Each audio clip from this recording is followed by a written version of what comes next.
기도만큼 쉽지만 또 어려운 것도 없지 않을까 하는 생각을 해봅니다. 그저 눈 감고 고개 숙이고 주여 한번 부르면 그게 기도인 것 같기도 하지만, 신기하게도 기도를 하면 할수록 내 욕심만 커져가는 것을 보면 이게 정말 기도하는 것이 맞는가 하는 생각도 들기 때문입니다. 지난주 한나의 기도에 대한 말씀을 여러분과 함께 나누고 나서 저 역시 그러면 나는 과연 제대로 기도하고 있는가 하고 제 자신을 한번 스스로 돌아보았습니다. 한나의 기도처럼 하나님 앞에 마음을 털어놓고 통곡을 하는 기도는 그래도 할 때도 있는 것 같은데, 한나가 했던 아들을 주시면 드리겠다는 그 엄청난 서원 기도까지는 제가 하지 못하고 있더라고요. 헌신의 서원의 기도보다는 그저 내가 원하는 것을 하나님께 말씀드리는데 그치고 있지 않은가 하는 생각을 제 자신을 바라보면서 했습니다. 하지만 한나는 그런 저의 기도의 수준과는 비교도 되지 않을 정도로 높은 차원으로 아들을 주시면 아들을 하나님께 드리겠다는, 곧 주셔도 돌려드리겠다는 엄청난 서원의 기도로 나아갑니다. 그리고 지난주에 보셨듯 엘리 제사장으로부터 하나님께서 내가 구하는 것을 허락하셨다라는 응답을 듣게 됩니다. 물론 엘리 제사장은 훌륭하고 성숙된 제사장은 당연히 아니었습니다. 그는 기도하는 것과 술 취한 것도 구분할 줄 모르는 제사장이었고, 다음 주에 확인하겠지만 엘리 제사장은 자식 교육도 똑바로 시키지 못한 실패한 제사장입니다. 하지만 한나는 그런 실패한 제사장인 엘리 제사장의 축복을 하나님의 응답으로 끌어안았습니다. 그냥 받아 안은 겁니다. 그러니 엘리 제사장이 바른 제사장이었던 것이 아니라 한나가 바른 신앙을 갖고 있었던 겁니다. 엘리 제사장이 바르고 옳은 제사장이어서 엘리 제사장의 응답을 하나님의 응답으로 한나가 끌어안았던 것이 아니라, 엘리 제사장은 엉망일지라도 그로부터 나오는 하나님의 음성을 하나님의 음성이라고 한나가 끌어안았던 겁니다. 그래서 한나는 더 이상 근심하지 않고 집으로 돌아갑니다. 그리고 이어지는 말씀이 바로 오늘의 19절의 말씀에 이렇게 기록되어 있습니다. 그들이 아침에 일찍이 일어나 여호와 앞에 경배하고 돌아가 라마의 자기 집에 이르니라. 엘가나가 그의 아내 한나와 동침하매 여호와께서 그를 생각하신지라. 저는 이 19절 말씀을 묵상하면서 가장 가슴 깊게 다가왔던 문구가 여호와께서 그를 생각하신지라 였습니다. 하나님께서는 대체 왜 한나를 생각하셨을까요? 한나가 하나님 앞에서 통곡하며 기도했기 때문에 하나님께서 한나를 생각하셨을까요? 한나가 하나님께 아들을 주시면 돌려드리겠다는 서원의 기도를 했기 때문에 하나님께서 한나를 생각하셨을까요? 아니면 한나가 엘리 제사장의 축복을 하나님의 음성으로 끌어들였기 때문에 그 믿음을 보고 하나님께서 한나를 생각하셨을까요? 모두 다 답이 될 수 있습니다. 하지만 어느 것도 답이 아닐 수도 있습니다. 그렇다면 우리는 과연 얼마나 기도해야 하나님이 우리를 생각하실까요? 얼마나 기도해야? 우리는 기도의 길이를 중요하게 생각합니다. 그래서 토요 새벽 기도에 모이시면 예배가 끝난 후에 뒤에 20분간 개인의 기도를 하는데, 20분보다 한 30분 정도 기도 더 하면 하나님이 나를 생각하시지 않으실까, 이런 생각할 수 있습니다. 우리는 기도하는 목소리도 중요하게 생각합니다. 그래서 가능하면 왠지 모르게 작은 소리로 기도하는 것보다 큰 소리로 기도하면 하나님께서 나를 더 생각해 주실 것 같다 하는 생각도 듭니다. 그러니 한나가 큰 소리로 통곡하며 기도했고, 한나가 오랜 시간 기도했기 때문에 하나님께서 한나를 생각하신 것은 아닌가 하고 우리가 상상해 볼 수 있습니다. 하지만 한나의 기도가 하나님을 만족시켰던 이유, 하나님께서 한나를 생각하셨던 이유는 거기에 있는 것이 아니라 한나가 하나님을 사랑했기 때문에 하나님이 한나를 생각하신 것이었습니다.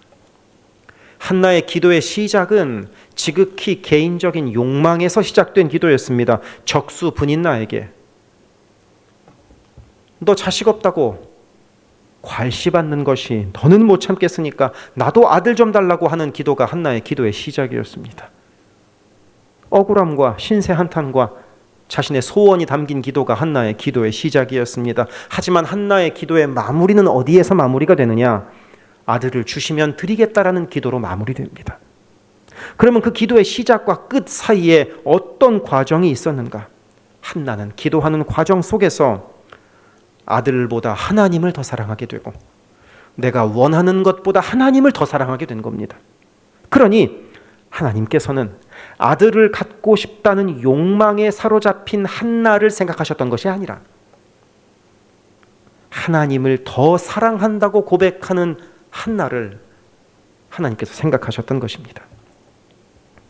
그러니 바라기는 우리도 하나님을 더 사랑할 수 있기를 바랍니다. 우리의 기도도 하나님을 더 사랑하는 기도가 되기를 바랍니다. 내 진정 소원이 내 구주 예수를 더욱 사랑, 더욱 사랑. 그저 우리의 입술에 달려있는 찬송과 가사로 끝나는 것이 아니라 그게 우리의 영혼의 고백이 될 수 있기를 바랍니다. 그런데 신기하게도 천지 만물을 다 가지신 하나님이, 이 세상 없는 것 없이 다 가지고 계신 하나님이 신기하게도 뭐가 아쉬우시길래 작디 작은 인간의 사랑을 갈망하십니다.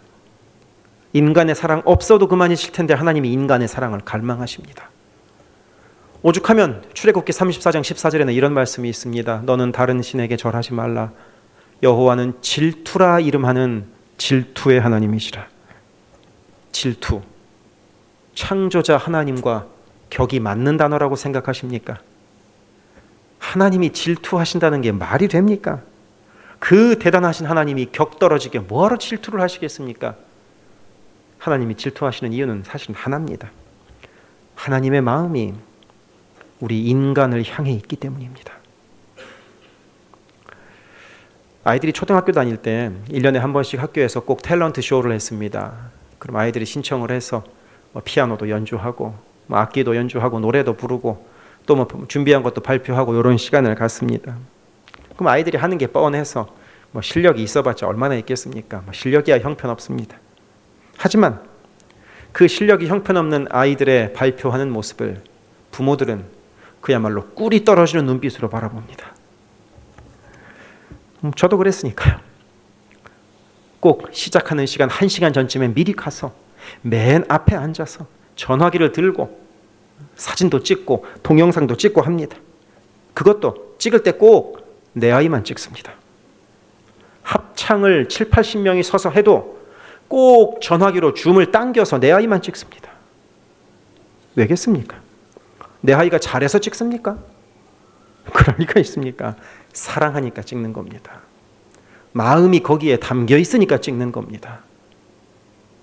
그런데 그렇게 줌으로 당겨서까지 내 아이만 사진을 딱 찍었는데 공연 끝나고 주려고 꽃다발까지 딱 준비했는데 공연이 끝나고 나서 만약 내 아이가 저 말고 다른 어른에게 달려가서 사랑해요 하고 달려간다고 상상해 보십시오. 어떤 기분이실 것 같습니까? 질투하지 않겠습니까? 말도 안 되는 것 아닙니까? 그런데 우리가 그럴 수 있습니다. 우리의 모습이 하나님 앞에서 그럴 수 있습니다. 하나님은 우리를 그토록 줌인 해가지고 당겨서 보고 계시는데 우리는 딴 데 바라보고 있는 겁니다. 그러면 하나님이 질투하시는 겁니다.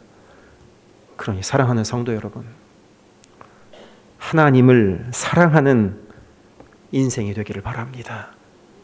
그리고 그럴 때 한나처럼 하나님께서 생각하시는 인생이 되리라 믿습니다.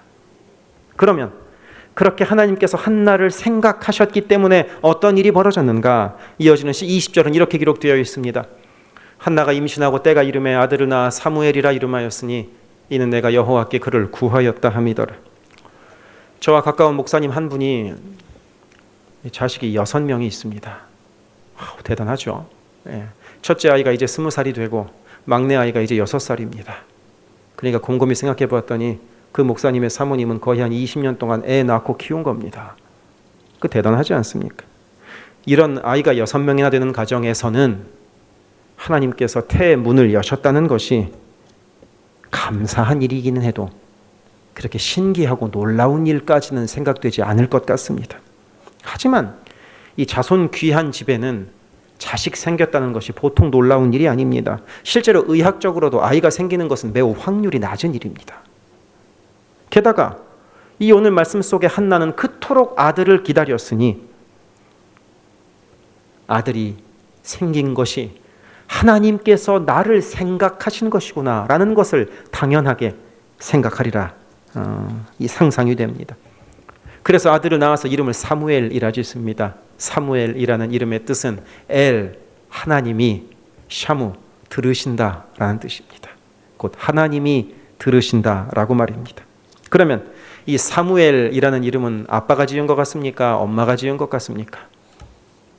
누군지 알 수는 없지만 엄마의 마음이 진하게 담겨 있죠. 엄마 한나가 그토록 열심히 그토록 하나님을 사랑하면서 기도했더니 하나님이 그 기도를 들으신 것이니까 말입니다. 그리고 그렇게 나온 사무엘이 얼마나 귀했을까요? 얼마나 아까웠을까요? 한나 입장에서는 말할 것도 없고 아버지 엘가나 입장에서도 한없이 귀하고 소중한 아들이었을 것입니다. 물론 자식을 한나한테 낳은 자식, 분인나한테서 낳은 자식 차별하면 당연히 안 되겠지만 아버지 엘가나의 입장에서는 사랑하는 여인 한나에게서 낳은 아들이니 얼마나 더 귀하고 얼마나 더 소중하게 여겨졌겠습니까? 오직 하나 한나의 적수 분인나만 그 모습을 마음에 들지 않는 표정으로 바라보고 있었겠죠. 이제 그러면 여기서 이제 궁금해지는 것이 있습니다. 한나가 과연 아들을 주시면 아들을 하나님께 올려드리겠다는 그 서원 기도를 실제로 실천할까 하고 말입니다. 화장실 들어갈 때 마음이 다르고 화장실 나올 때 마음이 다르다고 귀한 아들 얼굴 보고 있자니 너무 예뻐서 너무 귀해서 하나님께 이 아들을 돌려드리겠다는 서원을 지키고 싶지 않은 마음이 한나에게 솔직히 없었겠습니까?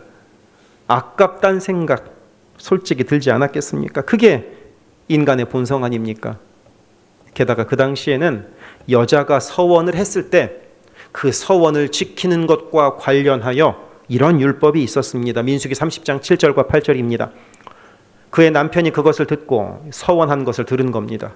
그 듣는 날에 그에게 아무 말이 없으면 그 서원을 이행할 것이요 그가 결심한 서약을 지킬 것이니라. 그러나 그의 남편이 그것을 듣는 날에 허락하지 아니하면 그 서원과 결심하라고 경솔하게 입술로 말한 서약은 무효가 될 것이니 여호와께서 그 여자를 사하시리라. 서원은 원래 하나님과 인간이 약속한 것이기 때문에 반드시 지켜야 하는데 만약 결혼한 여자가 남편의 동의 없이 자기 혼자 하나님과 서원한 것이 있다면 그 서원에 대해서 남편이 하지 못하도록 하면 서원을 안 지켜도 무죄하다는 것입니다. 그러니까 한나의 상황으로 생각을 해보면 만약 남편 엘가나가 한나가 서원했다는 이야기를 듣고 나서 아들 드릴 수 없어 안 돼 라고 만약에 남편 엘가나가 말한다면 한나는 아들을 드리기로 한 서약을 지키지 않아도 아무 상관이 없습니다. 그게 그 당시 법이었습니다. 그러니 만약 한나가 아들 사무엘을 하나님께 드리고 싶지 않았다면 내 서원 반대해줘 하고 남편한테 윙크 한번 날리거나 아니면 당장에 예배당에 가가지고 남편이 나의 서원 이행하는 것을 허락하지 않습니다 라고 말해도 되는 겁니다. 그러면 상관없는 겁니다. 그러면 아들 안 드려도 됩니다. 그럼 평생 내 아들 옆에 끼고 있어도 아무 상관없습니다. 그런데 한나는 어떻게 하는가? 21절 22절을 봅시다. 그 사람 엘가나와 그의 온 집이 여호와께 매년제와 서원제를 드리러 올라갈 때 오직 한나는 올라가지 아니하고 그의 남편에게 이르되 아이를 젖대거든 내가 그를 데리고 가서 여호와 앞에 뵙게 하고 거기서 영원히 있게 하리이다. 한나는 서원을 취소할 마음이 전혀 없습니다. 곧 눈에 넣어도 아플 것 같지 않은 아들이 내 눈앞에 있지만 그 아들보다 하나님을 한나는 지금 더 사랑하는 겁니다. 그래서 23절 뒷부분에는 이렇게 기록되어 있습니다. 이에 그 여자가 그의 아들을 양육하며 그가 젖되기까지 기다리다가 한나는 젖될 때까지는 일단 사무엘을 양육했습니다. 그런데 생각해보면 한나가 얼마나 사무엘 젖되기가 싫었을까요? 요즘에는 두 돌도 되기 전에 젖을 뗀다고 합니다. 위생 상태도 좋고 아이들 먹일 수 있는 이유식 같은 것도 많기 때문에 요즘에는 두 돌 되기 전에 젖을 뗐지만 사무엘 당시에는 아이가 젖을 떼는 것을 엄마가 마음대로 선택할 수가 있었습니다. 아이가 먹고 건강한 음식들이 그렇게 많지 않았기 때문입니다. 그러니까 심지어는 6살, 7살에도 젖을 물는 경우가 있었다고 합니다. 젖 떼는 건 오로지 엄마가 결정하는 거니까요. 그러니까 한나가 원하기만 했다면 사무엘 말하는 것만 보고 젖대자. 사무엘 걷는 것만 보고 젖대자. 사무엘 글 읽는 것만 보고 젖대자. 이런 생각 들지 않았겠습니까? 아들 아까우니까요. 아이가 얼마나 귀합니까? 내 생명보다 귀한 것이 내 아이 아닙니까? 그런데 오늘 말씀 24절 뒷부분을 보니까 이렇게 기록되어 있습니다. 아이가 어리더라. 한나가 실로 여호와의 집에 아들 사무엘을 드릴 때 사무엘이 어렸다는 겁니다. 그러니까 한나는 자신이 아들을 하나님께 드리기로 한 서원을 미루지 않았습니다. 젖을 빨리 떼려 했다는 겁니다. 이 참 놀라운 믿음과 결단입니다. 그래서 이 24절을 전체적으로 보면 이렇습니다. 젖을 뗀 후에 그를 데리고 올라갈새 수소 3마리와 밀가루 1에바와 포도주 1가죽 부대를 가지고 실로 여호와의 집에 나아갔는데 아이가 어리더라. 여기에서 실로라는 말은 진실로 이런 뜻이 아니라 실로라는 도시에 있는 여호와의 집입니다. 엘리 제사장이 섬기고 있는 바로 그곳이죠. 이 당시에는 서원제라는 제사가 있었습니다. 서원제는 곧 내가 서원을 하면 서원을 이행할 때 하나님께 드리는 제물이 서원제였습니다. 그때 드리는 제물이 무엇이었냐면 서원제의 제물은 그 당시에 소 1마리였습니다. 그런데 한나가 소 몇 마리를 준비했습니까? 3마리를 준비했습니다. 이거 어찌 보면 좀 이상합니다. 자식 하나님께 드리는 게 무엇 좋은 일이라고 이렇게 예물을 정해진 것보다 3배로 준비합니까? 이거 손해보는 일 같지 않습니까? 바보 같은 짓 같습니다. 소 3마리를 해서 제사를 드릴 바에야 차라리 내 아들 옷 하나 더 해주는 게 좋을 것 같고 차라리 실로 여호와의 집에서 내 아이 봐주는 사람들에게 돈 몇 푼이라도 더 쥐어주는 것이 훨씬 더 이득인 것 같습니다. 그런데 한나는 그렇게 하지 않고 정해진 서원 제물의 3배나 드립니다. 이것은 내 아이 잘 봐달라고 드린 것이 아닙니다. 감사하니까 드린 겁니다. 나 같은 여자의 소원도 하나님이 마다하지 않고 들어주시고 내 서원을 이행할 수 있도록 해주신 것 자체가 하나님께 감사했던 겁니다. 어떤 분들은 이런 생각을 하시는 분들이 있습니다. 나는 몸으로 섬기니까 예물은 드리지 않아도 된다. 몸이 다 예물이 아니냐. 이 말을 냉철하게 분석을 하면 이런 의미입니다. 나는 내가 내 시간 드리고 내 몸 드리면 그것으로 됐지 뭘 더 바라십니까? 뭘 예물까지 받으려고 하십니까? 이런 의미입니다. 헌신의 주체가 하나님이 아니라 내가 돼 있는 거죠. 하지만 섬길 수 있는 것에 감사하여 드릴 수 있는 예물이 진짜 하나님이 기뻐하시는 예물입니다. 거기에 마음이 담겨 있기 때문입니다. 누가복음 6장 38절에서 예수님은 이렇게 말씀하십니다. 주라 그리하면 너희에게 줄 것이니 곧 후히 되어 누르고 흔들어 넘치도록 하여 너희에게 안겨주리라. 너희가 헤아리는 그 헤아림으로 너희도 헤아림을 도로 받을 것이니라. 감사의 마음으로 하나님께 드리면 하나님이 그 헤아림대로 도로 주신다는 겁니다. 내가 아까워하면 하나님도 아까워하신다는 겁니다. 그래서 한나는 하나님께 감사하는 마음으로 서원제를 3배나 들고 간 겁니다. 하나님을 사랑하니까 더 드리고 싶었던 겁니다. 우리가 드리는 헌금도 마찬가지입니다. 우리가 드리는 헌금은 세금 걷는 거나 교회 사용료 내는 것이 당연히 아닙니다. 하나님을 사랑하니까 드리는 겁니다. 사랑하지 않으면 드리면서 아까워합니다.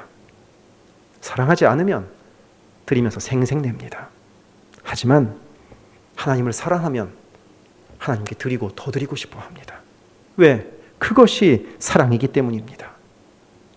그러니 사랑하는 성도 여러분, 하나님을 향한 사랑을 표현하시기 바랍니다. 그래야 하나님도 하나님의 사랑을 여러분들에게 표현하실 것이기 때문입니다. 너희가 헤아리는 그 헤아림으로 너희도 헤아림을 도로받을 것이니라 하고 말입니다. 그러면 한나는 어떤 헤아림을 하나님으로부터 받았는가? 다음 주에 여러분들 확인하시게 될 것입니다. 한나는 이렇게 하나님을 사랑해서 하나님께 아끼지 않았더니 하나님이 엄청난 복을 그에게 부어 주셨기 때문입니다.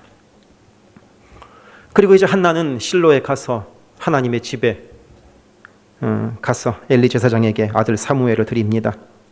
아무리 한나가 기도했고 서원했기 때문에 지켜야 했겠지만 아들을 그곳에 떼어놓고 나오는 엄마의 마음은 뭐 좋았겠습니까?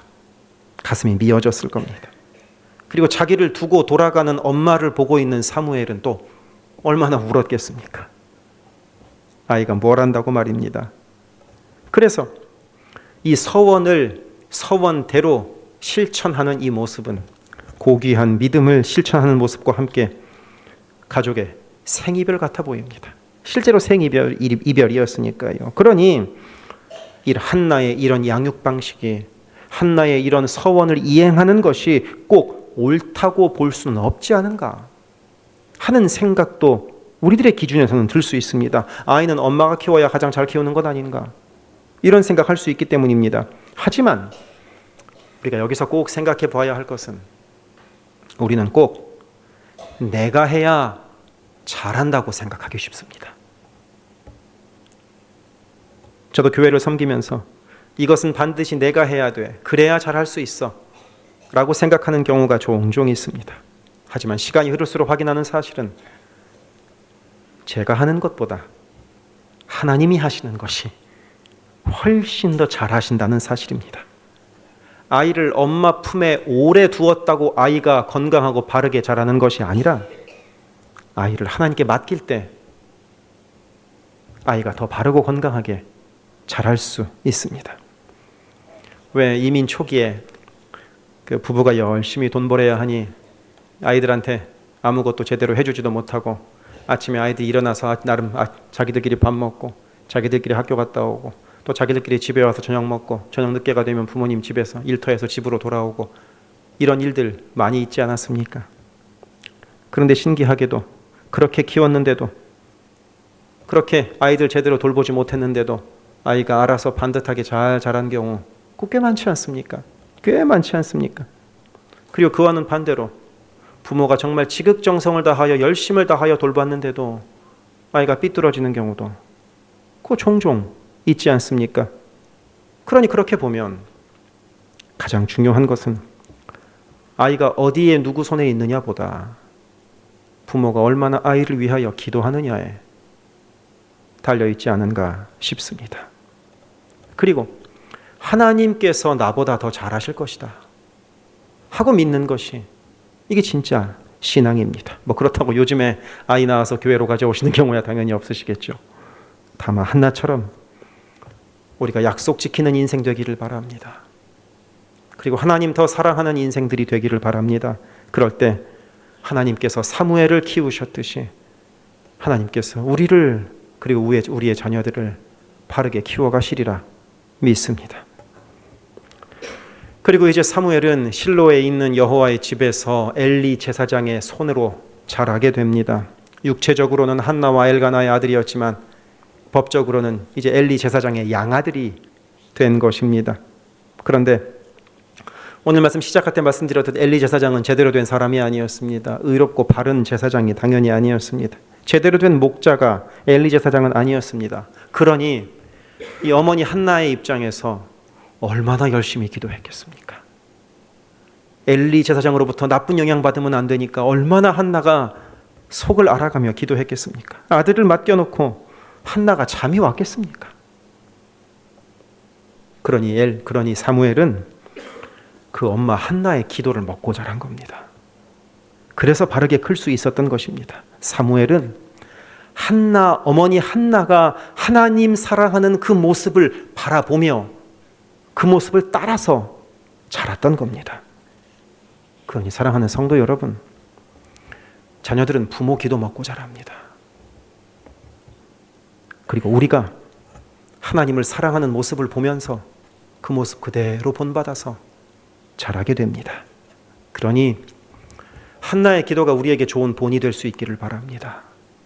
그리고 기도함으로, 그리고 하나님을 더욱 사랑함으로 믿음의 본을 보여줄 수 있기를 바랍니다.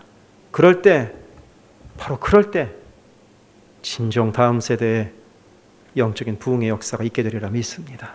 기도하겠습니다.